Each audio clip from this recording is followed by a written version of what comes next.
Okay, welcome everyone to this session where we will be discussing climate action and resilience at the city scale and the role that buildings and construction needs to play in supporting this transition. I would like to welcome our moderator for this session, Elizabeth Wangeci Chege. Elizabeth is a wife and mother, a CEO and co-founder of Web Limited, a sustainable development consultancy, the chairperson of the Kenya Green Building Society, and vice chairperson of World GBC's Africa Regional Network. Through her volunteer role at Kenya Green Building Society, Elizabeth has collectively led the transformation of the built environment in Kenya. Through her consultancy work, she has overseen multiple Green Star and EDGE certified projects across East Africa. She is also publishing a children's book about climate change and is completing her PhD. Elizabeth, welcome. The floor is all yours. Thank you very much, Dom. Thank you for that fantastic introduction. Welcome everyone to this session, and thank you for joining us on this second day of the Middle East and Africa Green Building Congress. So this session itself, Fostering Collective Climate Action and City Resilience, SDG 17. So I'd like to introduce our panel today, and it's a very distinguished panel. We have Dr. Yaser Abunnasr, Associate Professor of Landscape Architecture and Planning at American University of Beirut and Head of the Landscape Design and Ecosystem Management Department. He'll have his video on. After that, if I may introduce Alexander Hadzhiivanov, Associate Director, Sustainable Resource Investments and European Bank for Reconstruction and Development. Hello, good afternoon, everyone. We have, thank you. We have Sharon Gill, Senior Program Officer of United Nations Environmental Program on behalf of Martina Otto, who's Head of Cities and Lifestyles. Definitely, last but not least, is Donovan Story, Head of Global Policy and Influence at RIO. Welcome on board.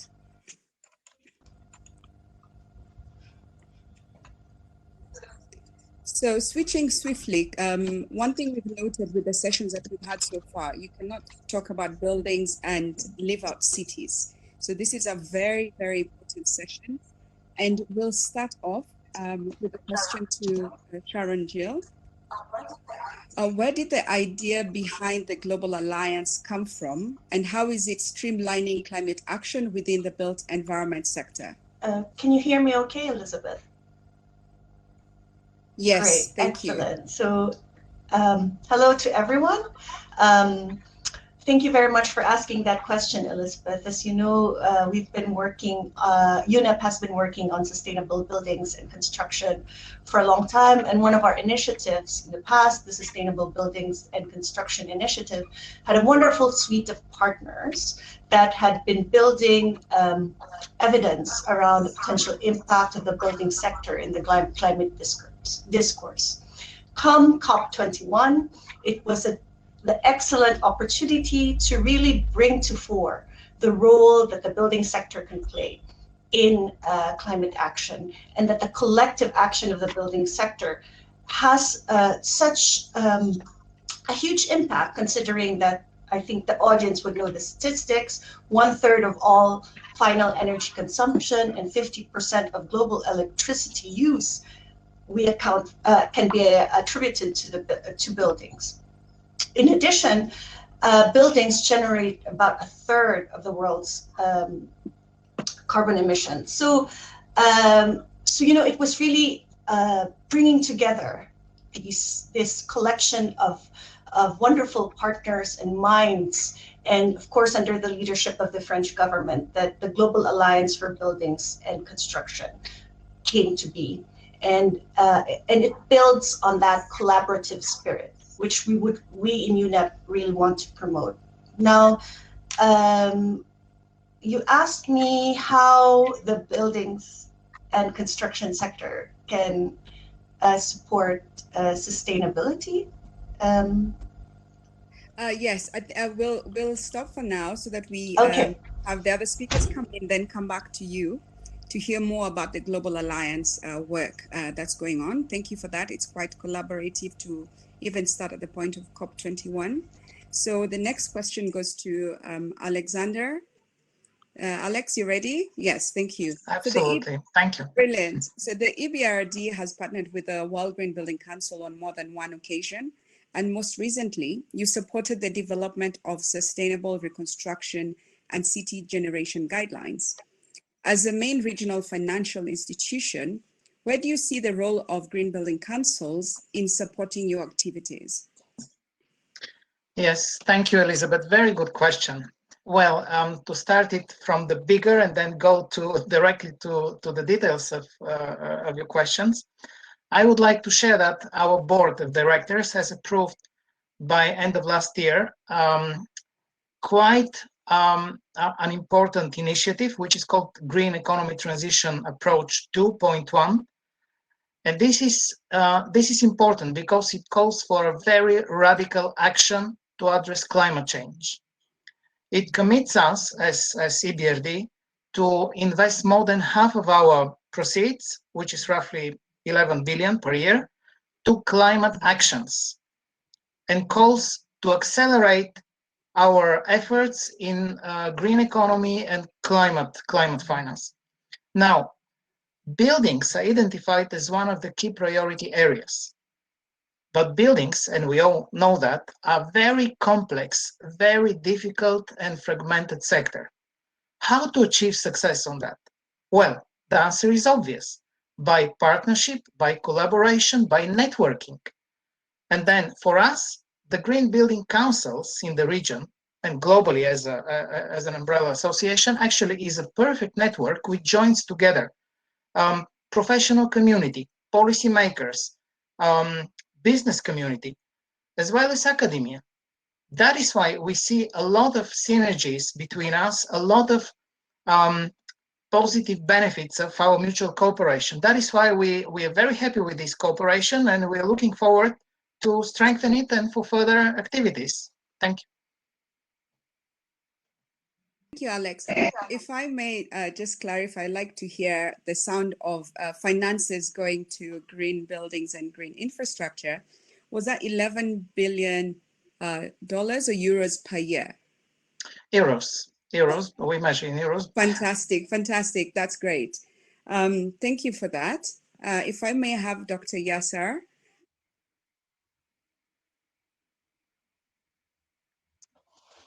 Elizabeth, you're muted. Yes, I think we said that's going to be the common thing this year and last year. Thank you. So not enough attention is given to the role of landscaping in creating resilient cities. How can landscaping make our cities more resilient? Thank you, Elizabeth, for the question, and thank you for the invitation to be here. You're perfectly correct, and I don't think that landscape architecture as a field, landscape planning, and landscape systems in general are really sufficiently understood to really leverage their potential in really moving our cities, and to become more resilient. Just a short parenthesis, I'm not sure that the field of landscape architecture is, if you look at Europe, US, it's very widely known and used, but in our part of the world, it's much less as a profession. And landscape architects really do deal with open spaces in cities, natural systems, ecotourism, and so forth. And one of the key ideas that really have moved forward from previously being designing open spaces for aesthetical reasons or purely for recreation, to really start thinking of the landscapes of cities as multifunctional and performative types of landscapes. So it's as simple as thinking of a sponge. If you take a sponge, you throw water in it, it sucks it in. If you look at our natural systems within cities, they are acting as ecosystem service providers. They deal with water, they deal with flooding, they reduce temperatures, and that's all because of the biological interaction that actually happens within soil, vegetation, water, and our interaction with it. So, I think, especially, I attended the previous session, and it's very interesting that the three panelists talk about bringing nature into the city, and that's basically what we do, bringing nature into the city. And And if we connect those ideas to resilience very quickly, for me, I see resilience in, within the three prongs of sustainability, obviously physical, environmental, social, and economic. And, at the physical environmental, it's really addressing risks and vulnerabilities. And these could be physical risks, or they could be social risks as well. And as I've mentioned, if you increase your trees in the city, increase greenways, protect areas around cities that are really those sponges that we're taking care of, then our physical dimension, environmental contribution becomes much higher. If we look at the social dimension, resilience is not only about the physical and the environment and the environmental dimension. If we don't have people, we don't have resilience, full stop. That's my opinion. And I think landscapes, by providing a better place, an ecologically more viable place, people can interact, can support that social fabric that we all talk about to really support our cities and the resilience and sustainability of cities. And as well at the economic level, I think there was also an example in the previous session. You don't want a house looking into a parking lot. You prefer it looking at a sea or a green area, and that by itself pushes up real estate. And at the same time, by greening our cities, we are providing a no regret solution, meaning plus an economic attractor. People would love to be living in a city that's performative, at the same time that's aesthetically pleasing. So that's at the adaptation level. And if we look at from the mitigation perspective, we're talking about climate change. If our landscapes, if they are designed in an ecologically viable manner, these become amazing CO2 sinks. But again, when we look at our context, these are also challenges. If you look at our arid climates, where do you bring water to green your cities? So this is where trying to approach landscapes from a systems approach, from an integrative approach, becomes really important, where the concept of multifunctionality, and that what that means is being efficient and using our land in multiple ways. So a park could be for recreation, for social interaction, physical well-being, reducing flooding, increasing biodiversity in the city within the same plot of land. And that by itself really makes our cities more resilient and more sustainable. Thank you. Thank you, Dr. Yaser, on that. I think there's a lot to learn on that basis, and we'll discover more as we ask Donovan to come up to the stage. You've worked in the area of cities for many years, and you know that climate change will mean that cities need to shape up to combat the consequences. But do you think the financially challenged will be able to fund the transition towards resilience, and what should they do on that basis? Thanks, Elizabeth. I'll take your reference to many years as being a compliment. Great. I guess my key, building upon the great session this morning and just what my colleagues have mentioned, I mean, my key message really for this meeting is that the challenges of meeting affordable and climate smart and resilient cities, I think they're simultaneous challenges that we must address as one rather than as separate agendas. I don't think that it's possible anymore to think about trade-offs between the poverty and the climate agenda. And I think there are actually much greater opportunities in meeting both challenges together and simultaneously. And I'd also change the storyline and the narrative away from one of cost towards one of investment. We're actually investing in our future cities. We're not spending on our current cities. And we know that to delay action and to delay this investment is simply to borrow against our collective future, which I think we all recognise is too much of a greater burden for future generations. I think, organisations such as myself, such as Real, we really see great financial opportunities in investing in affordable and resilient housing going forward. We know that there's around 1.2 billion people today that are living in informal housing and slum-like conditions. But less well known is that that number is actually going to increase to over 3 billion in 2050. That's almost a third of all housing stock in the middle of this century, which was quite unprecedented, really. And 2050, of course, is the year that we also are setting climate ambitions. So to my mind, and to be blunt, we can't afford to meet this housing crisis and this gap through concrete and tin. And we really don't have to anymore. We don't have to build and rebuild the cities of the 19th century to meet the challenges of the 21st and the 22nd centuries.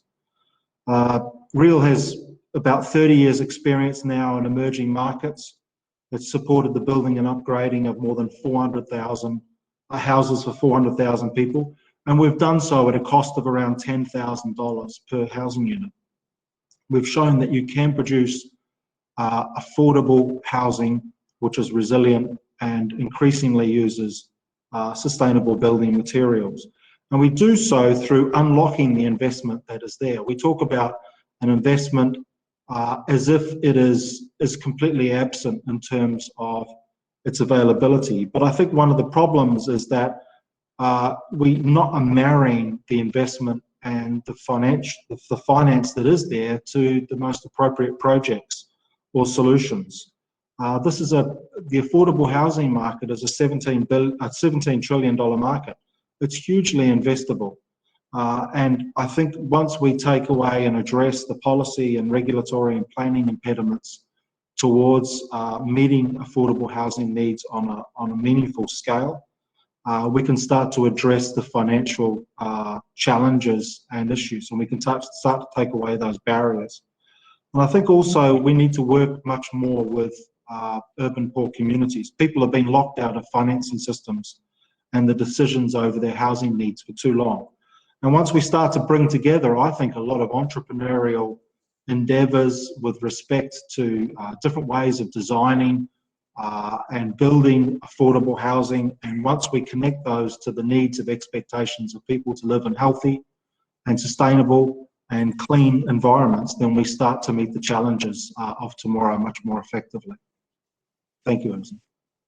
Thank you, Donovan. You're definitely showing that you've been doing it, and you're not leaving behind the vulnerable in the cities, which around Middle East and Africa, it's a growing issue that hasn't been sorted yet. So we have a lot of work on our side.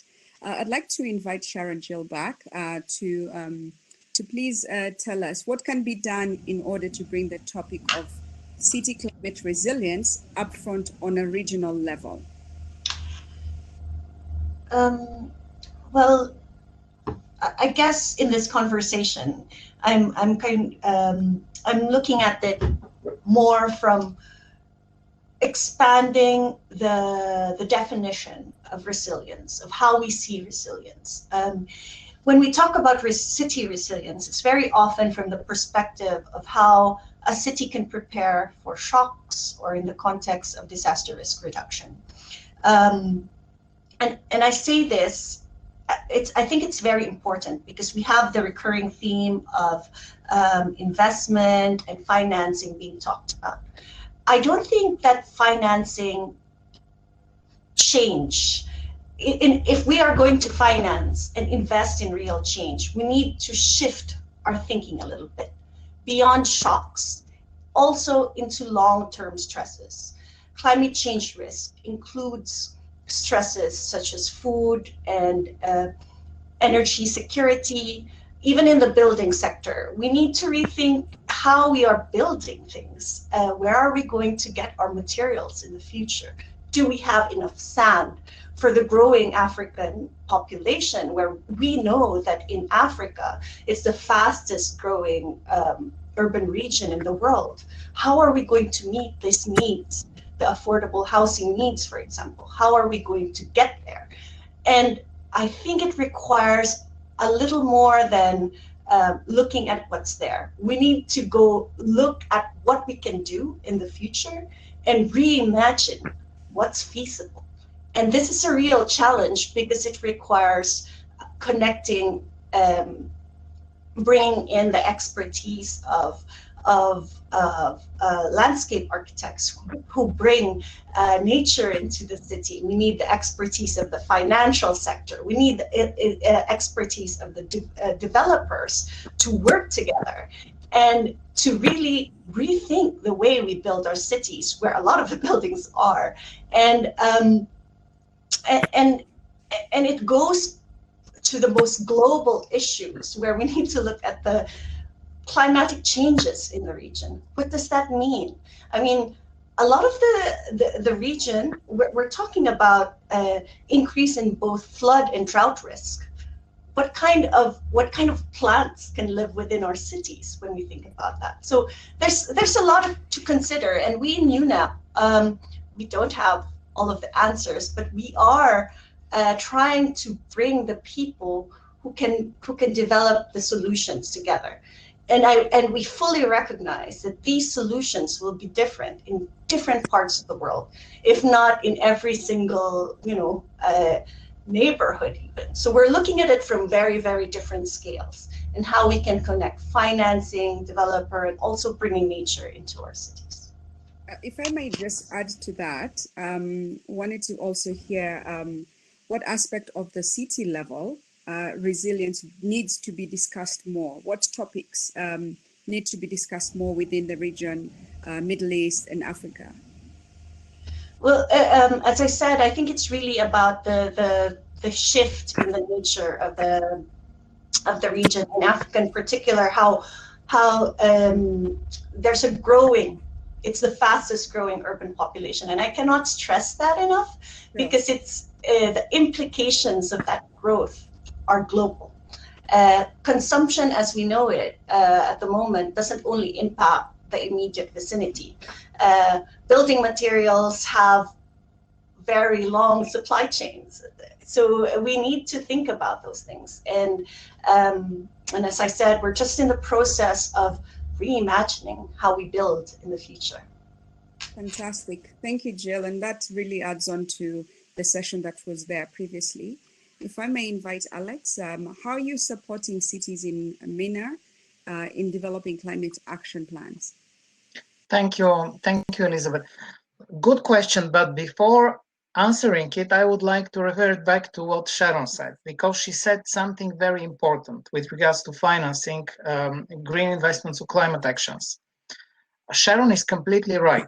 And actually, I would like financial institutions need to, fine-tune their models of capital appraisal of investments coming into the pipeline in order to incorporate for the climate risks and also accommodate for the wider benefits.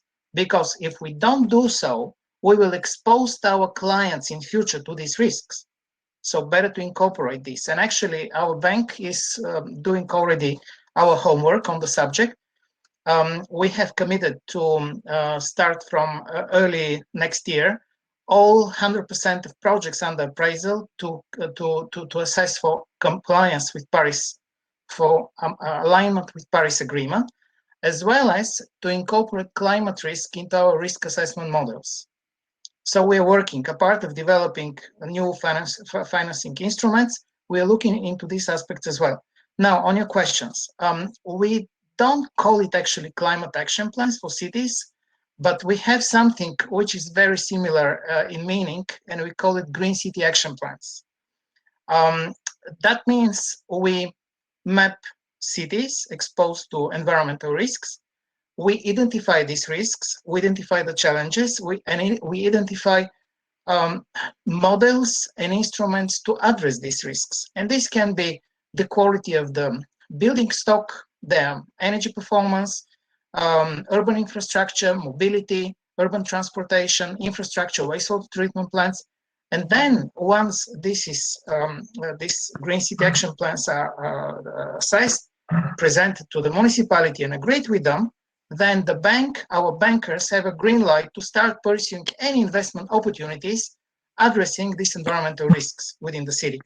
We have done quite a lot of this in Central and Eastern Europe, and also I think Central Asian countries. But talking about MENA countries, and we don't invest in all MENA countries, we invest in a small group of countries which we call SAMET, Southern and Eastern Mediterranean countries, Egypt, Morocco, Tunisia, Palestine territories, Jordan, Lebanon. And our board is talking now about expansion to further countries and even sub-Saharan Africa. So we have done these green city action plans already for Amman in Jordan. our bankers are looking for project opportunities, and Green City Action Plans under preparations for Cairo and Alexandria. Potentially more cities are to come soon into the pipeline.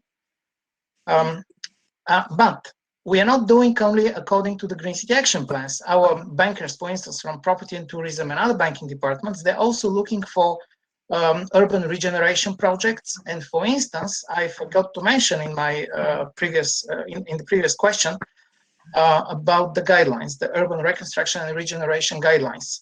This is very, very useful for us. And in fact, when we received the first draft, we were very happy with the quality. Colleagues were saying this is monumental and very professional job done. So we are looking forward for this because that will give practical guidance for our clients and then them to share with their clients in order what principles to incorporate. EBRD traditionally has very robust environmental and sustainability policies, but these guidelines actually brings practical aspects into what is needed in the urban environment in order to comply with our ESP policies. Thank you very much for that. I'll invite Dr. Yaser to talk to us a little bit more, because he was also involved in that, in drafting that guideline. So great work there. You've mentioned some principles in the previous question. Who should be involved in the process? So in many ways, as you know, I think as Alex mentioned, we were involved in these guidelines, and I've, my part in that was working with an amazing team of experts, and my part was really focusing on ecology. At implementing landscapes as measures of resilience, and if you look at the field of landscape architecture, it is multidisciplinary in its nature. Landscape architects need to do know a bit of science, a bit of engineering, a bit of creative design, know-how, and so forth. So it is exactly the same thing when you're looking at the scale of the city. So people involved, in trying to define what we're calling the green infrastructure system within the city or the nature-based solution would actually require working at multiple scales. And that touches a little bit, one point you've, I think, asked Sharon should be working on. Trying to address natural systems is not only within the city, and part of the guidelines also talk about the regional dimension, because natural systems really have no administrative boundaries that us as people and humans love to put against each other. So natural systems actually work. So when we talk about that, we are talking about policymakers at the government level who are important to actually be involved at this, looking at regional coalition of municipalities or individual municipalities. So at the administrative governance level, that is extremely important.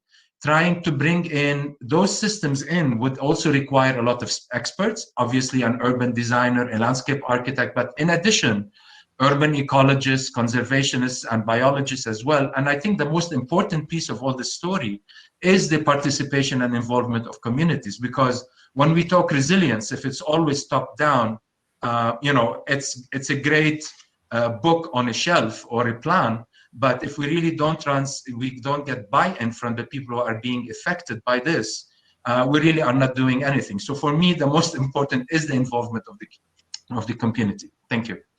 Thank you. I think we've got about a minute left or two, and give that opportunity to Donovan on one of our last questions. What is the role that local knowledge and materials play in the creation of resilient cities, especially in your experience? Thanks, Elizabeth. Yeah, I'll be brief because I can see Tom there. For sure. I mean, we talk about global challenges, but really, I think a lot of us that have been experienced in this field know that global solutions come through.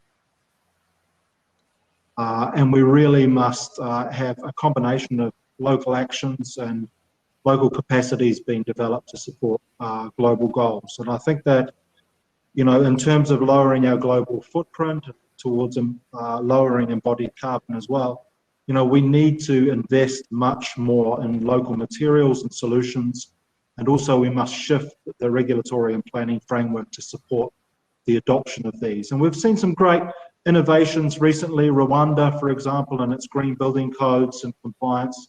mechanisms, has been a leader in sub-Saharan Africa. UNHCR has done some fantastic work in meeting the needs of displaced communities and families in the MENA region through engaging people in job creation, waste management, energy efficiency, and building low carbon building materials. There's a lot of fantastic local innovations, and I think that it's very important that international organisations and regional organisations support the development of local expertise and the exploration of local building materials.